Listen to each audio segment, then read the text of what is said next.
Did we get there for you? Yes, but I have one more question just to hone in on it a little bit more.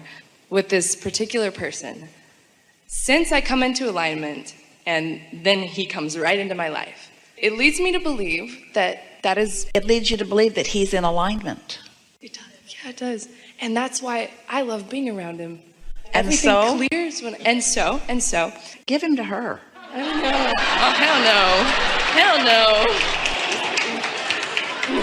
So say that again. So I'm in alignment. I'm in alignment. And he comes right in. I don't try. And this person that I adore, and I have decided to adore, regardless of if he's in my direct experience for the rest of my life, whatever distance, it's okay. I adore him, and I just want him to be happy. But I don't try. I just get into alignment, and it comes right in there. And then I get afraid because I think of societal rules about relationships, and, well, maybe we should do this because that's what it looks like when people are like this. And then he's like, whoa.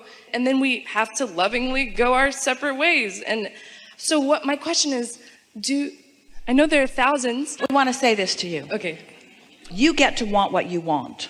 You get in alignment, he comes, you want him to stay, you want him to commit, you want him to do whatever it is. And so you get to want what you want, but you can't contradict what you want by the condition making you not believe it.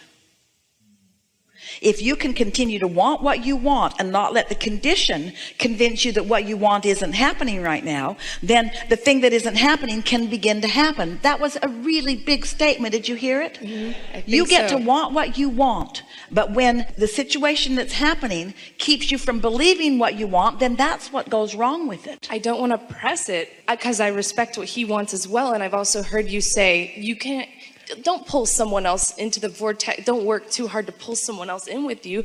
You know, if they want something else, let them. But I do want him. You're just going to really like this so much. Okay. Sometimes, and this is what's happening here, by insisting on what you want before another is ready, and you try to pull them into the vortex, you're not pulling him into his vortex, you're pulling him out of his vortex. Now, you really can't pull him in or out. So that's why you have to leave him out of the equation. You have to want what you want and believe what you want and allow what you want, and what you want will come, and most likely through him. But when you try to make it be this way right here, right now, before somebody else is ready, the backlash happens. Here's why. Imagine, since everything is vibrational, and the easiest way for you to understand vibrations in your world is to think about sound or electricity. That's a really good way. So think about electricity and think about an open circuit, and think about you being tuned in, tapped in, turned on.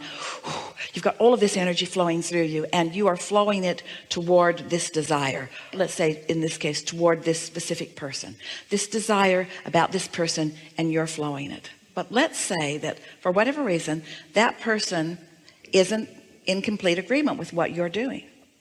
Now, the tendency would be to say, okay, then that person has closed their circuit because he wants something different. So his circuit is closed while mine is open, and so I'm getting electrocuted. But what's really happening, since his circuit doesn't have anything to do with your electrocution ever, only your own circuit.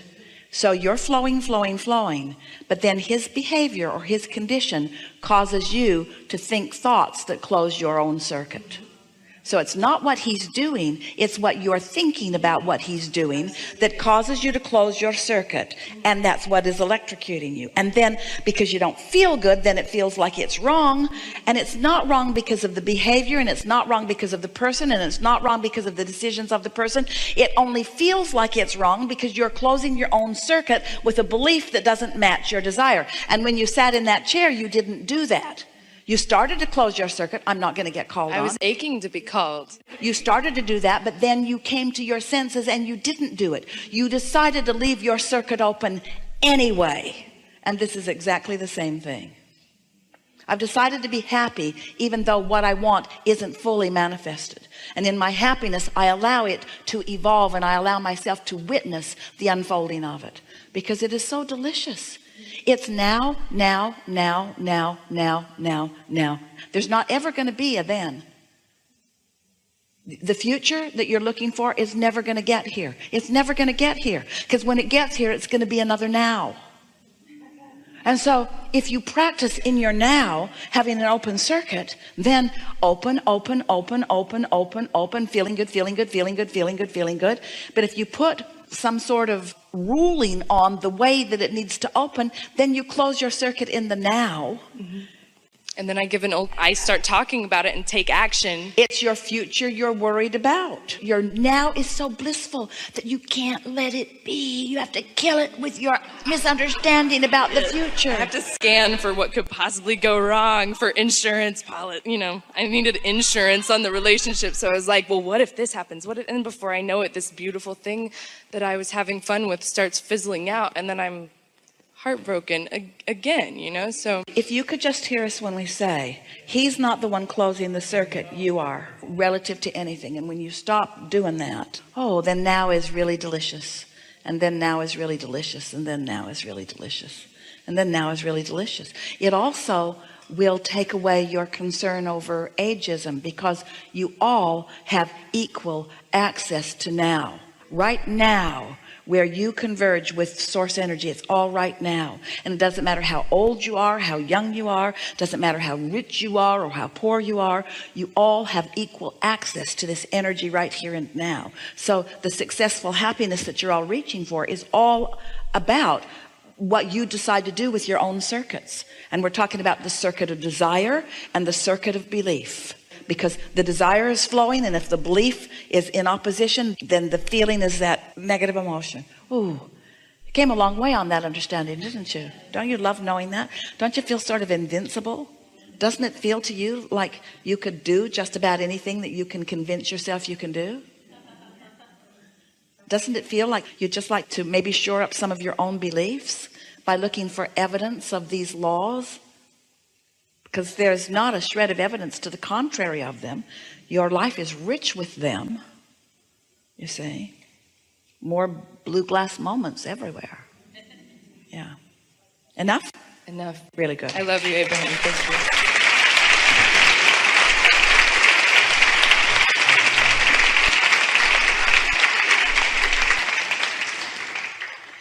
We're just going to talk for a little bit because we have very little time before segment. And so let's recap some of the power that we just discovered together.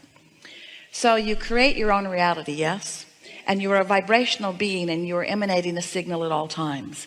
And the signal that you are emanating, meaning the thoughts that you are thinking, or the words that you are speaking, or the action that you are taking, whatever it is that you are focused upon, whatever it is you are talking about, whatever it is you are doing, is causing you to offer a vibration that law of attraction is matching. So you're getting back what you're giving out all the time. To be consciously aware of what it is you're giving out is such a helpful thing, but not in relationship to what somebody else wants you to give out, in relationship to what is in your vortex. Because through life you have figured out at so many levels of your being precisely what you want, and it is rich and it is understood by your inner being, tended to. The cooperative components have been gathered, and it is your reality to which you are having a relationship. Everything that you feel is you having a relationship with what you have created, with who you really are, with what you really want. And every emotion that you feel is not about what somebody else is doing. It's not about anybody else's power, because they don't have power in your experience. Everything that you feel, whether it feels wonderful or whether it feels awful, is only about one thing, and that is your vibrational relationship with you that you have created.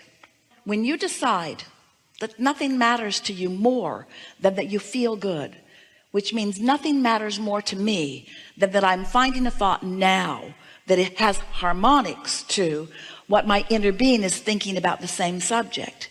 If happiness becomes your dominant quest, then what happens is you find yourself more often in perfect alignment with who you are, with an open circuit. And then as thoughts turn to things, you just get more and more and more ideas.